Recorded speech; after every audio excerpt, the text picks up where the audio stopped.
इससे पहले हमने पढ़ा था कि व्हाट इज एसईओ। एसईओ के इंट्रोडक्शन वाले पार्ट को हमने देखा था। और आज हम पढ़ेंगे कि सर्च इंजन कैसे काम करता है। तो सर्च इंजन, आप अगर बेसिकली सर्च इंजन सुनते ही आपको आपके माइंड में ये आता होगा कि गूगल सर्च इंजन है। लेकिन गूगल के अलावा और भी, जैसे बिंग्स है, याहू है, ये सारे भी एक सर्च इंजन है जो पहले काफ़ी पॉपुलर हुआ करते थे। लेकिन गूगल के आने के बाद जो कंपटीशन है, गूगल ने बिल्कुल ही वैनिश कर दिया। तो आज हम देखेंगे कि सर्च इंजन कैसे काम करता है। तो बेसिकली इसका हम डेफिनेशन देख लेते हैं। Search engine is a software program that searches database of internet sites such as Google और Bing to find information that you request in the form of a query. You in the form कि आप समझ सकते हो कि आप एक user हो, और जब आप कोई भी क्वेरी, जैसे हमने पढ़ा था कीवर्ड्स, क्वेरी को हम कीवर्ड्स कहते हैं, कि जब आप भी कोई भी क्वेरी आप उस सर्च इंजन पे जाके उसके सर्च बॉक्स में करते हो, तो जो सर्च इंजन है, गूगल या याहू या बिंग कुछ भी है, वो अपने बेस्ट रिजल्ट्स जो है अपने अकॉर्डिंग वो आपको सर्व करता है। और उसका यही गूगल का यही उसका यही एम होता है कि जो यूज़र है उसके सर्च इंटेंट को मैं सेटिस्फाई कर सकूं। इसके लिए Google time to time update लाते रहता है कि किस तरीके से, और हर एक अपडेट का एक ही मोटो होता है कि यूज़र का जो सर्च इंटेंट है वो हम सेटिस्फाई कर सकें। अब इसका मैं एक एग्जांपल देता हूँ। सपोज़ कि मैं किसी चीज़ के ऊपर मैं चाहता हूँ कि मुझे डिटेल्स चाहिए, ठीक है?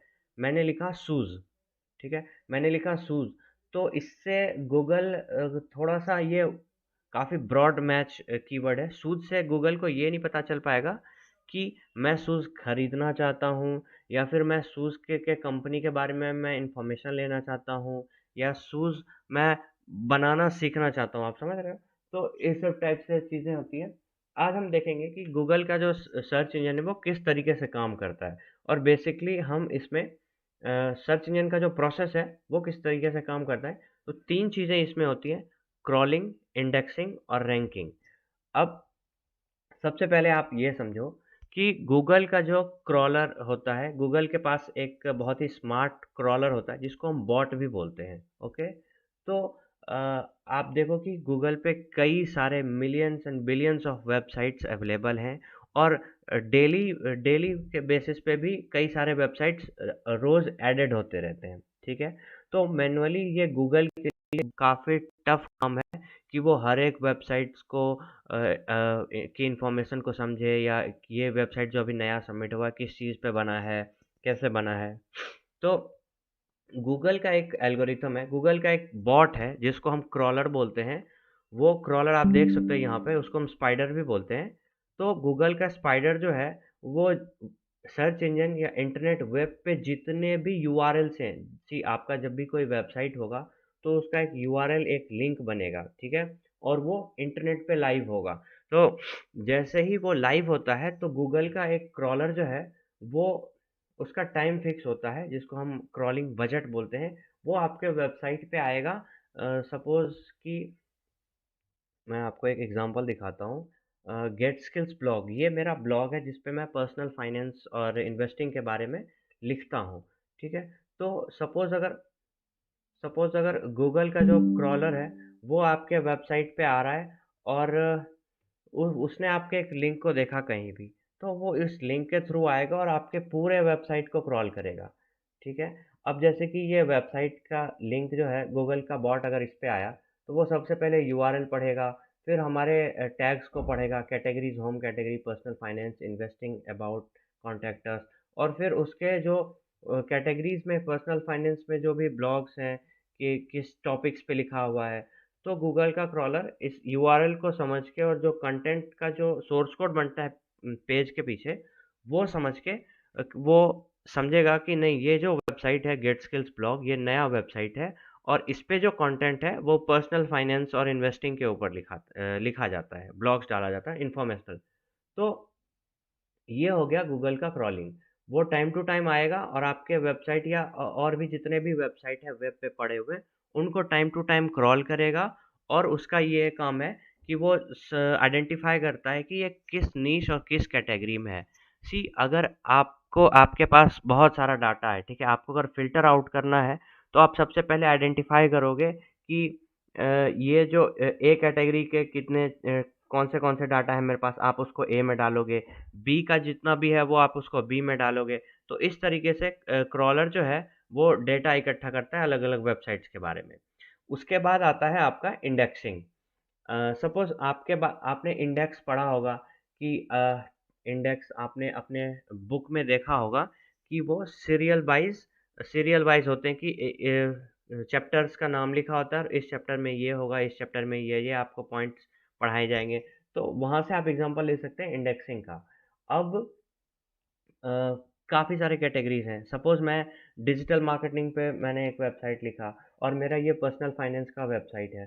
तो डिजिटल मार्केटिंग जब भी गूगल का क्रॉलर आएगा किसी डिजिटल मार्केटिंग के वेबसाइट पे, तो वो जो भी वेबसाइट है उसको डिजिटल मार्केटिंग के कैटेगरी में डाल देगा।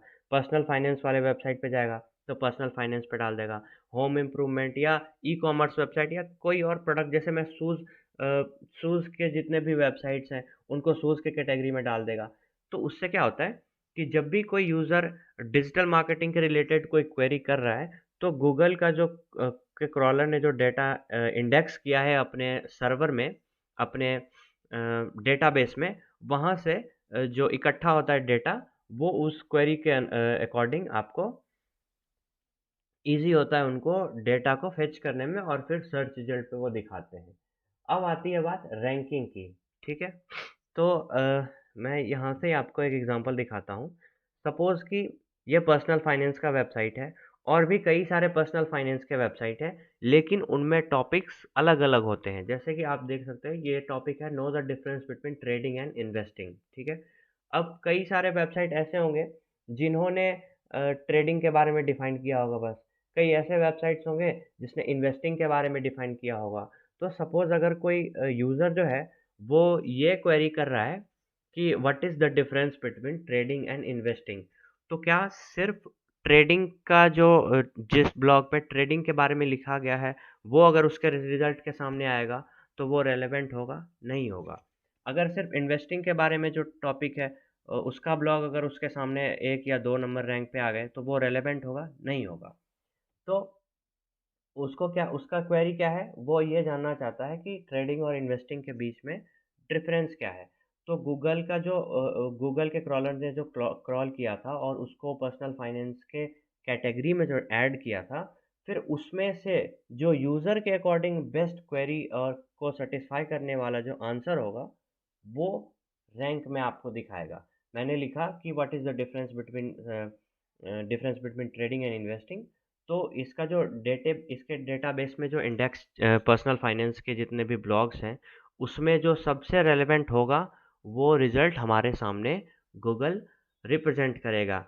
ये रैंकिंग का जो फैक्टर है ना, ये यूज़र और के क्वेरी के अनुसार होता है। जो हम कीवर्ड डालेंगे और उसके रिलेवेंट जो भी चीज़ें होंगी गूगल के डेटाबेस में, वो हमें रैंक कराएगा।